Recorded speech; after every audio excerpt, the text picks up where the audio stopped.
Escrito de Frank D. Cotter, La gran hambruna en la China de Mao. Historia de la catástrofe más devastadora de China, 1958 a 1962. Sexta parte. Maneras de morir. 31. Los accidentes. La falta de seguridad era un problema muy arraigado en la economía de mando, a pesar de la pormenorizada legislación laboral y de las meticulosas reglas que cubrían todos los aspectos del trabajo industrial, desde la obligación de proporcionar ropa de trabajo adecuada hasta las normas de iluminación. Una extensa red de inspectores laborales, procedentes de la Federación de Sindicatos, de la Federación de Mujeres y de la Liga de Juventud Comunista, así como de los Ministerios de Sanidad y de Trabajo. Realizaba controles periódicos en las fábricas, investigaba los riesgos para la salud y estudiaba la calidad de vida de los trabajadores. Los inspectores actuaban bajo una intensa presión política y a menudo preferían fingir ignorancia ante los frecuentes abusos, pero en ocasiones también presentaban informes muy contundentes.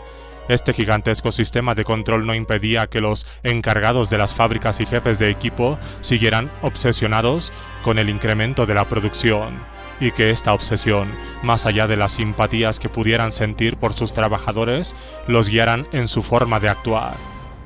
En la práctica eran tanto los fanáticos de la producción como los holgazanes los que marcaban la pauta. Los activistas del partido recortaban gastos, reducían los estándares de calidad, menospreciaban la seguridad de los trabajadores y abusaban de la mano de obra, así como del equipamiento, en su implacable empeño por alcanzar objetivos de producción más elevados. En la fábrica y en los campos, las personas corrientes trataban de frenar las exigencias de mayor productividad con la fuerza de la inercia colectiva. Pero la apatía y la negligencia generalizadas no solo aligeraban la presión que venía de arriba, sino que también tenía un efecto corrosivo en la seguridad en el trabajo, puesto que los trabajadores no querían responsabilizarse de lo que no les afectaba directamente. Y a medida que la colectivización acarreó la creciente escasez de comida, vestido y combustible, aparecieron prácticas más arriesgadas, desde el empleo de estufas en cabañas con techo de paja hasta el robo de equipamiento de seguridad. En consecuencia, se producían todavía más accidentes. La fatiga de los trabajadores no hacía más que empeorar la situación, porque se dormían junto al horno o al torno. A todo lo anterior había que añadirle un siniestro cálculo. El fracaso en alcanzar los objetivos de producción requeridos podía arruinar la carrera del encargado de la fábrica, mientras que un fallo de seguridad en el lugar de trabajo le costaría, como máximo, una reprimenda. La vida era barata, mucho más barata que instalar equipamiento de seguridad o aplicar la legislación laboral. Al fin y al cabo, ¿qué importaban unos pocos muertos en la batalla por un futuro mejor? Como hemos visto, el ministro de Asuntos Exteriores, Chen Yi, al comparar el gran salto adelante con un campo de batalla, se mostró firme en que unos pocos accidentes industriales no iban a frenar la revolución. «No es nada», exclamó y se encogió de hombros. Tomemos como ejemplo los incendios. Hemos comentado que el Ministerio de Seguridad Pública estimó que 7.000 incendios habían destruido propiedades por valor de 100 millones de yuanes en 1958, el año del gran salto adelante. Uno de los motivos de la extensión de los daños fue la falta de equipamiento para apagar incendios. La mayoría de las mangueras contra incendios, las bombas de agua, los extintores, los aspersores y las otras herramientas eran de importancia, pero las compras a países extranjeros se interrumpieron en un intento por alcanzar la autarquía. Con todo, a finales de 1958, tan solo quedaban 7 de las 80 fábricas nacionales que se habían encargado de la fabricación de ese tipo de equipamiento. En algunos casos, los bomberos no tenían más remedio que presenciar impotentes cómo las llamas se extendían. La situación no mejoró durante los años siguientes. Los trabajadores se acurrucaban en torno a hogueras improvisadas, dentro de chozas demasiado pequeñas que ellos mismos habían construido con barro, bambú y paja. A veces los fuegos se descontrolaban. Nanjing sufrió varios centenares de incendios durante un solo mes de 1959.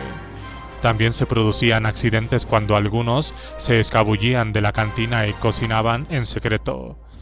En cierta ocasión, una chica joven encendió una hoguera en un clima seco. El viento arrastró una centella y prendió fuego a su chabola, y así empezó un incendio que destruyó vidas y propiedades. Alguien dio una patada accidental a una lámpara de queroseno en un taller de ingeniería de Jinmen, Hubei, y provocó un incendio que se cobró 60 vidas.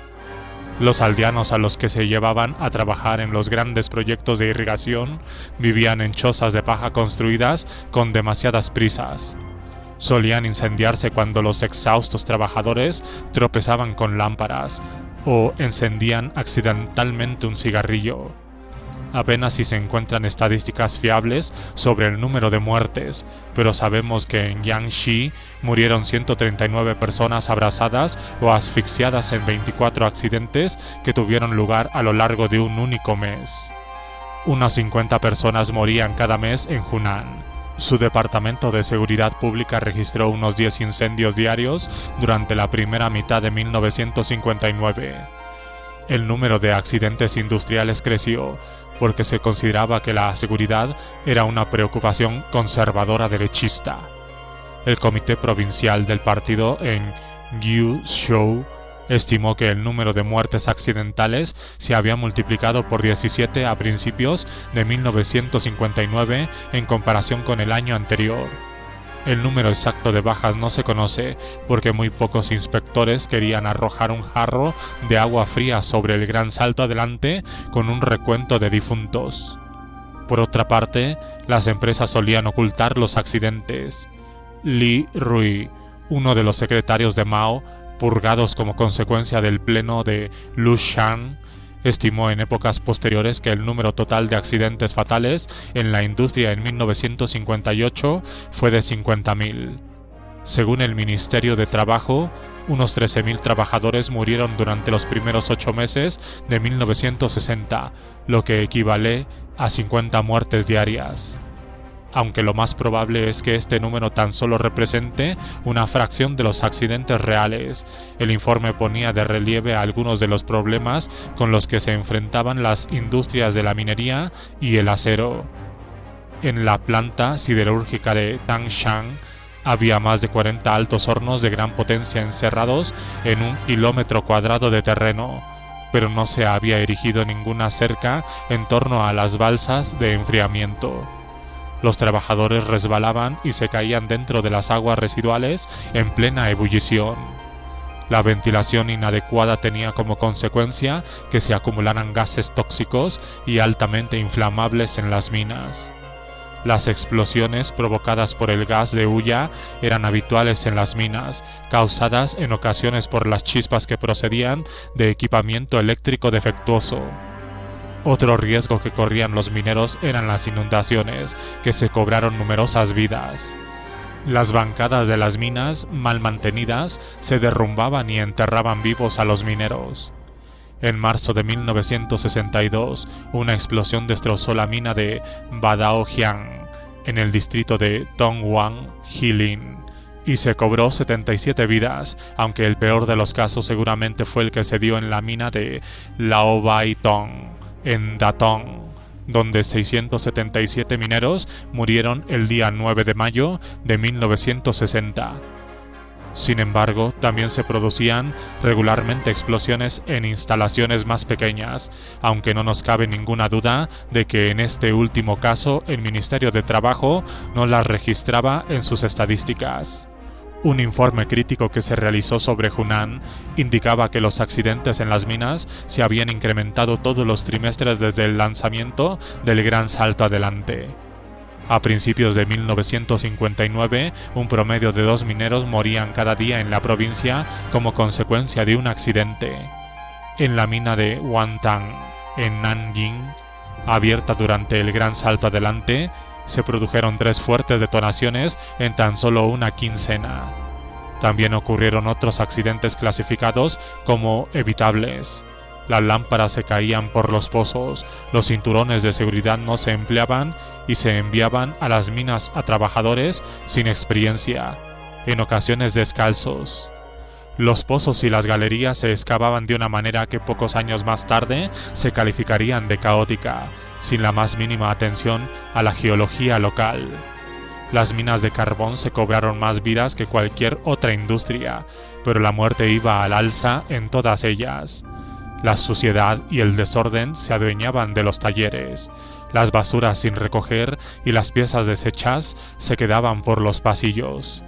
La crónica carencia de iluminación, calefacción y ventilación transformaban la fábrica en un entorno intrínsecamente peligroso. La mayoría de los trabajadores no llevaban uniforme, por no hablar de ropa protectora adecuada. A partir de 1958 se produjeron explosiones letales todos los meses en Nanjing, porque la seguridad de los trabajadores se descuidaba en aras de lograr costes de productividad más altas. Muchas de las fábricas de la época del Gran Salto Adelante fueron mal concebidas y se construyeron con demasiadas prisas. En varios casos, los techos se hundieron literalmente sobre los trabajadores. La situación en materia de transporte público no era mucho mejor. Conductores sin experiencia se unían a una flota en rápida expansión. Los límites de peso y velocidad se incumplían, cuando no se denunciaban por derechistas. El mantenimiento de camiones, trenes y embarcaciones era diferente, y los vehículos circulaban mucho más de lo que podían aguantar.